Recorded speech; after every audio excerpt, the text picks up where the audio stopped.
Le café est-il bon ou mauvais pour la santé et comment peut-il être bien assimilé par notre organisme? Bonjour, je m'appelle Rita Osterbeek de la chaîne Ayur Natur, la chaîne où je vous parle de Ayurveda et de naturopathie. Et aujourd'hui, on va parler de café.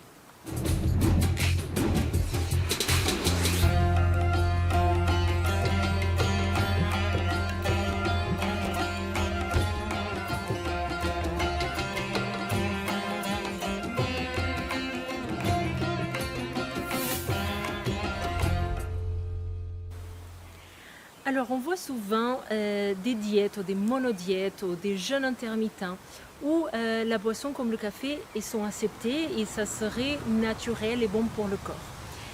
On voit d'autres personnes qui disent que le café c'est quelque chose qui est absolument à limiter, à arrêter, à éviter parce que ça crée énormément de dégâts dans notre corps. Alors comment on se retrouve? Déjà, il faut comprendre quelle est la composition chimique du café. C'est que le café, c'est vraiment une bombe en fait. Il y a énormément de compositions chimiques. Et aujourd'hui, quand on fait nos recherches sur Internet ou d'autres types de recherches, on ne retrouve pas des études scientifiques claires sur toute la composition du café exactement. Un de mes professeurs en Ayurveda, il dit qu'il y a quelques années, il y a une vingtaine d'années, on retrouvait ces études-là et qu'aujourd'hui, ils sont complètement inaccessibles. Donc déjà, faudrait comprendre que c'est un remède, c'est quelque chose qui a une composition chimique très complexe et que du coup, c'est très complexe pour le corps de l'assimiler, de le prendre en considération et de le digérer, ok? De le digérer dans tous les sens du terme, c'est-à-dire de le diviser en micromolécules pour pouvoir l'assimiler, pour après pouvoir séparer ce qui est le déchet et ce qui est assimilable et utilisable par le corps, etc. Donc ça, c'est quelque chose qui est très compliqué pour notre corps à faire avec le café. Surtout quand on comprend, comme on comprend en Ayurveda, que c'est les actions qu'on fait tous les jours qui font notre santé. Donc si tous les jours on prend un café, ou deux cafés, ou trois cafés, ou cinq cafés, ça va avoir un impact plus ou moins important dans notre vie. Si on prend un café de temps en temps en vacances, l'impact sur notre corps va être beaucoup moindre parce que nos organes qui nous permettent de faire une détox naturelle du corps, ils seront toujours prêts à le faire. Okay. Alors, qu'est-ce qu'on va dire en Ayurveda? On va trouver beaucoup de personnes qui disent que le Vata, il ne peut pas prendre le café parce que c'est un excitant trop important, donc ça va l'exciter et ça va créer un déséquilibre plus important de Vata. Pitta, pareil, ça va créer une inflammation parce que le café, il est très acide, très acidifiant, donc il va augmenter l'élan Pitta et donc ça va être négatif pour lui. Mais que par contre, les personnes de type Kapha, elles peuvent le prendre. Parce que du coup, ça va stimuler le kapha et ça va l'aider à tenir la forme plus longtemps. Puis on a d'autres personnes aussi dans le monde de l'Ayurveda qui disent que non, complètement, le café il est complètement à proscrire, justement parce c'est quelque chose de très complexe et que ne va pas être digéré même par une personne de type kapha qui a une digestion qui est plus difficile. Donc ça, c'est les deux courants qu'on a dans le monde de l'Ayurveda. Dans le monde de la naturopathie, il y a encore plus de disputes là-dessus. Donc, il y a des personnes qui sont pour, des personnes qui sont contre. Donc, en général, les personnes qui sont pour, c'est parce qu'ils se disent que c'est quelque chose qui va stimuler, qui va être un stimulant par le corps au même titre que le maca. Mais du coup, en naturopathie, on n'a pas cette différenciation entre les personnes, comme on a entre le Vata, Pitta et Kapha. Donc les personnes en naturopathie qui disent que le café peut être bon pour certaines personnes sont les mêmes personnes qui, s'ils auraient les connaissances en Ayurveda, elles auraient dit que c'est bon pour le Kapha. Okay, donc juste pour faire un peu le parallèle. Et puis il y a des personnes qui disent que c'est complètement contre-indiqué et l'explication va être tout un autre. Donc il y a deux explications qu'on retrouve, c'est que il y a des naturopathes qui nous expliquent que le café, c'est une molécule qui est un ensemble de molécules qui sont tellement acidifiantes et toxiques par le corps que du coup le corps il doit les éliminer tout de suite. Et donc ça, on voit souvent des personnes qui disent j'ai besoin de mon café pour aller aux toilettes, pour aller à la selle. Et en fait, ça c'est pas bon du tout parce que ça veut dire que si elles ont pris le café et qu'elles vont aux toilettes tout de suite, il n'y a pas le temps d'assimilation.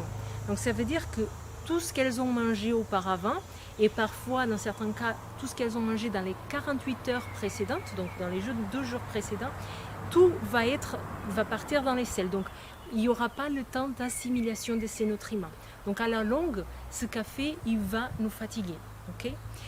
Une autre explication, c'est que ce café, il va empêcher l'absorption des micronutriments au niveau du grêle. Alors c'est une autre explication, mais qui est forcément reliée, parce que c'est un petit peu la même chose qui se passe, c'est que le café, du coup, comme il doit être éliminé très rapidement, en plus de ça, il va créer un empêchement pour l'absorption de certains nutriments, notamment le fer. Donc pour les personnes qui sont vraiment très anémiées, le café, il est vraiment encore plus contre-indiqué que pour d'autres personnes. Voilà un petit peu les visions qu'on a en Ayurveda et en naturopathie sur le café. En général, ça maintenant c'est mon opinion à moi, c'est ce que je conseille moi, Rita, en cabinet et même dans mon entourage, c'est que le café c'est pas quelque chose qui, comme on maîtrise pas exactement ce que c'est ce café. Donc comme on ne maîtrise pas, si on le prend tous les jours, c'est faire une cure tous les jours d'un produit qu'on ne maîtrise pas. Donc on ne sait pas ce que ça fait dans notre corps. Forcément, si on est Vata ou Pitta, qu'on a Vata et Pitta dominant ou qu'on a Vata ou Pitta qui sont déséquilibrés, là c'est sûr que ce n'est pas indiqué. Et même dans les personnes de type Kapha, moi personnellement, je ne recommande pas. Si c'est que de temps en temps, c'est très bien. Mais dans une base régulière, surtout des personnes qui prennent plusieurs cafés par jour, je ne recommande pas, forcément pas. Par contre, il y a une chose qu'il faut faire. Si vous êtes un consommateur de café aujourd'hui et vous voulez arrêter, il y a une chose à surtout pas faire, c'est arrêter du jour au lendemain. Parce que justement, la composition du café, elle est très complexe. Et si vous arrêtez du jour au lendemain, vous allez avoir des syndromes comme si vous arrêtez une addiction comme la cocaïne ou la marijuana, ou une addiction un peu plus forte. Vous voyez, parce que c'est vraiment une drogue quelque part le café. Okay, c'est comme arrêter le tabac, comme arrêter toute une autre addiction. Donc, si vous arrêtez du jour au lendemain, vous allez complètement déstabiliser votre Vata.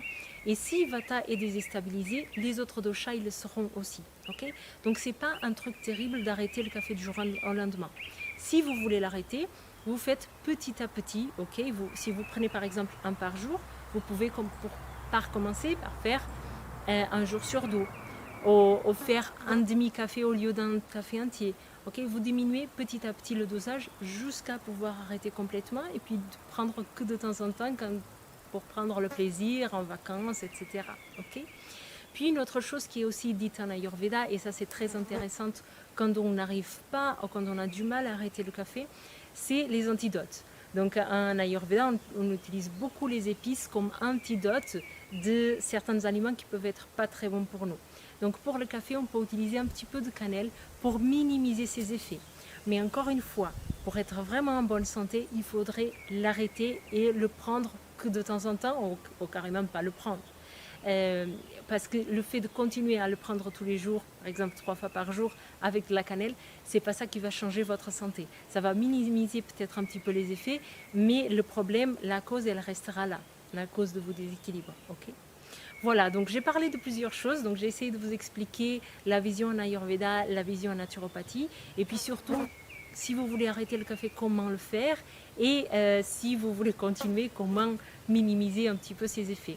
J'espère que cette vidéo a été claire pour vous. S'il y a quelque chose qui ne reste pas très clair, n'hésitez pas à mettre dans les commentaires de cette vidéo. Si vous voulez améliorer votre alimentation et aller un peu plus loin avec tout ça, sachez que j'ai créé une méthode sur l'alimentation ayurvédique et en naturopathie qui est juste en descriptif de la vidéo. Et si vous voulez savoir un peu plus sur vos doshas, etc., vous avez beaucoup d'informations juste en descriptif de la vidéo. Sinon, je vous laisse avec grand amour et je vous dis à la prochaine vidéo. Merci.